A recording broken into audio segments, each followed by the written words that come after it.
Hi, I'm going to talk to you today about lower back pain. If you are new to exercise, please check with your GP or health practitioner that you are healthy enough to do these exercises. I'm going to show you a few gentle exercises to help relieve lower back pain.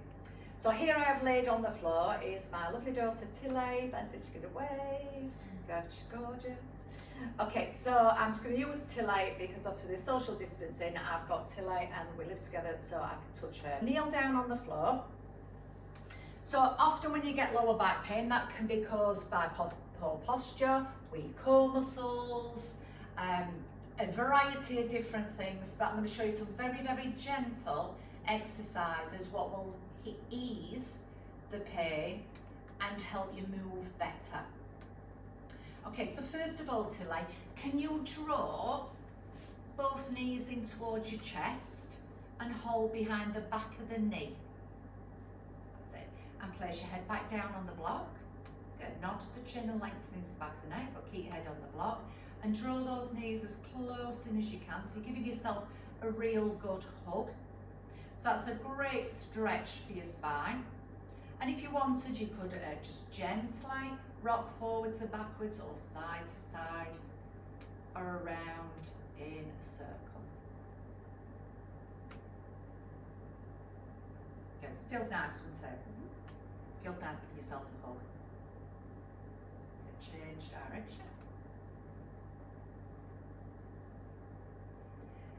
Now I want you to keep your right knee in towards your chest and extend your left leg across the floor. So give that right leg a real good hug. So pull it right in towards your chest, but again, keep your hands behind the back of the thigh. Just keeps it safe in the knee. Keeping the head down. Now what to think about, so that's going to help stretch your back, but then I want to think about opening up her hip here. So I want you to press behind, that's lovely. So imagine you've got an egg behind the back of that knee and you're trying to squash that egg. So you're opening up through the hip and you're stretching through your back. So you can hold that 20 seconds quite comfortably. Good. And then we can change legs. So gently place that one down. And again, holding behind the back of the thigh, just keeps it safe in the knee. And then trying to get that leg as close in towards your chest as you can. So again, opening up through the hip on this side and stretching through your back.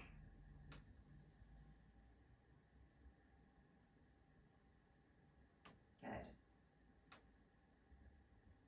And gently release that off for me. Have your knees bent for me, please, Tilly. And I want you to imagine you've got one sock and both feet are inside that one sock, side by side. Can you take your arms out to the side?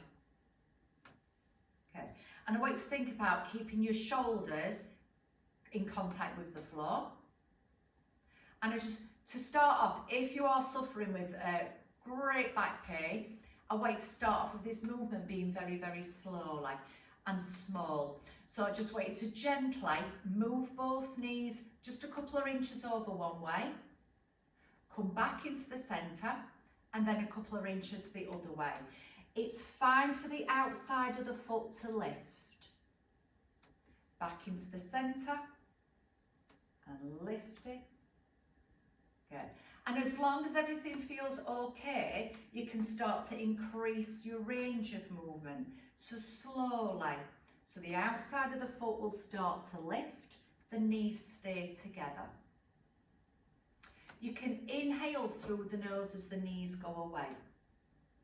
As you exhale, then through the mouth to bring your knees back into the centre. Inhale.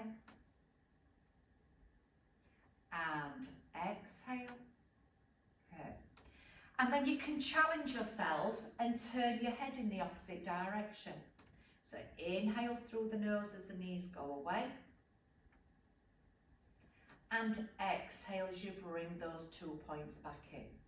Switching sides. Inhale.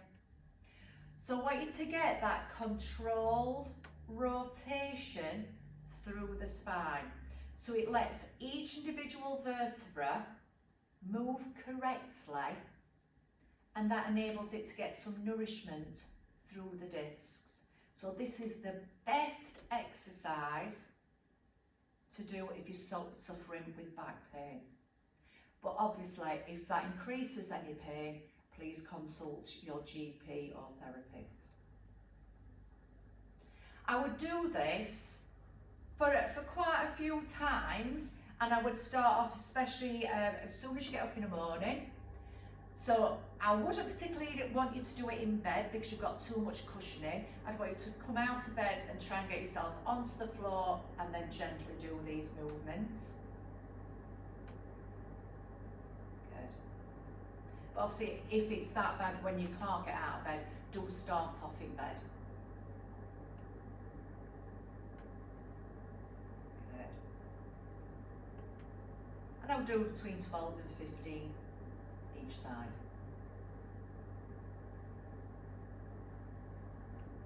Good. Okay, as you come back into the centre, tell you draw your knees back in towards your chest and just give your back a stretch again, keep your head down.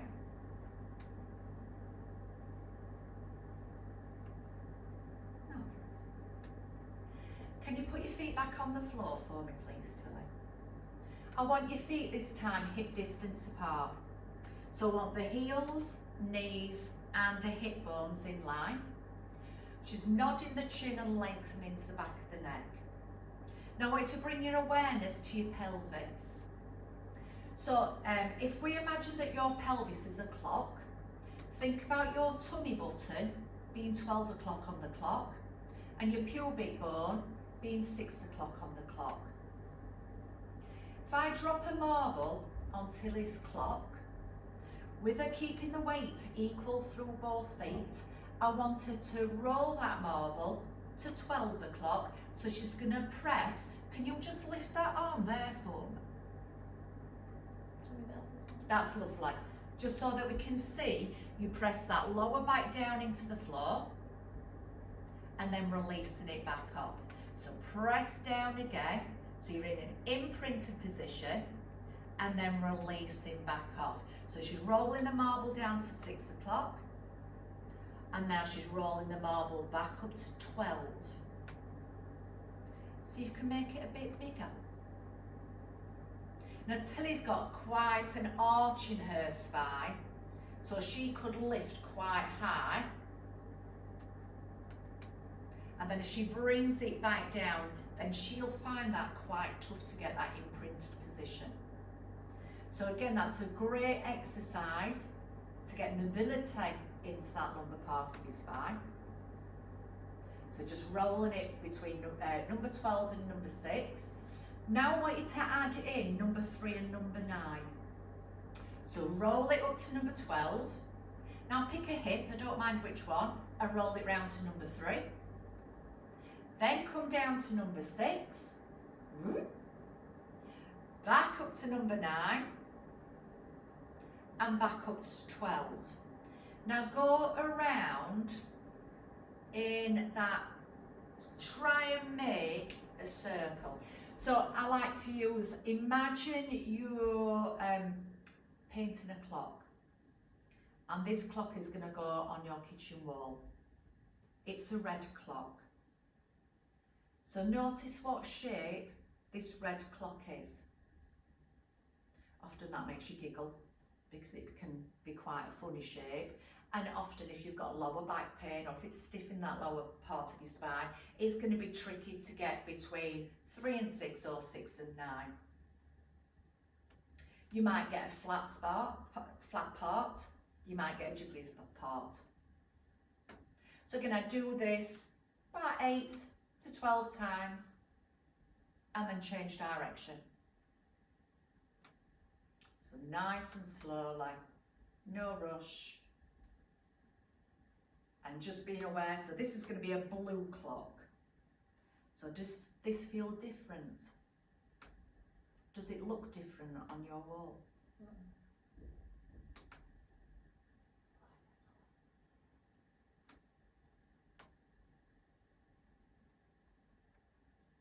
Good. So how does that feel for you, Tilly? Does it feel different from one direction to the other? A little bit. A little bit. Quite easy. And just do me one more, please, Tilly.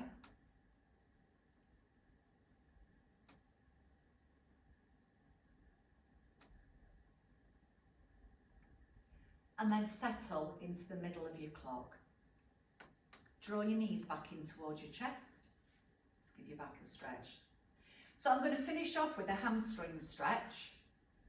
And I'm going to use a TheraBand. You can use your hands, you can use a sock, you can use a tie, pair of tights, or nothing. So place me one foot on the floor, but keep the knee bent for me. And then I want you to place the band around the ball or the heel of one foot. And then I want you to get as straight as you can behind that knee joint and keep the head down. Try and switch off your shoulders, but use your biceps to pull down on that band. Good. I'm just waiting to see if you can get a little bit straight. Thank you. Good. So I'm going to keep the knee bent on the bottom leg. Just keep it safe. And Tilly, can you feel that stretch down your hamstrings? Yep. Hamstring. Just going to rotate it slightly. Okay. So we're looking for a healthy hamstring to be 75 to 90 degrees until it's fine. But it is a really important stretch. Can you increase any further? So anything less than 75 degrees. So if I get to, can you release it off for me? So if it was less than that angle, then often that would associate with lower back pain because the hamstrings are too tight. If you bring it back up, if you're feeling more in the calf than you do in the hamstring, take the lock off that knee and bring it back until you do feel that stretch in your hamstring. Good. And again, I'd hold it for a good 20 seconds, 30 seconds if possible. Try and relax the neck and the jaw. And change legs for me, please, Tilly. Good, so the buttocks stay down. And then we're trying to get as straight as you can behind that knee joint. Just release it back this way, just to touch me toe. Can you straight? Fabulous. Okay, how does that feel? Yes. Tighter on that one. Which often is, remember, we're not symmetrical from one side to the other. So often we have got a little bit of imbalance from one side to the other. That's better. Relax your neck and jaw. Relax the shoulders.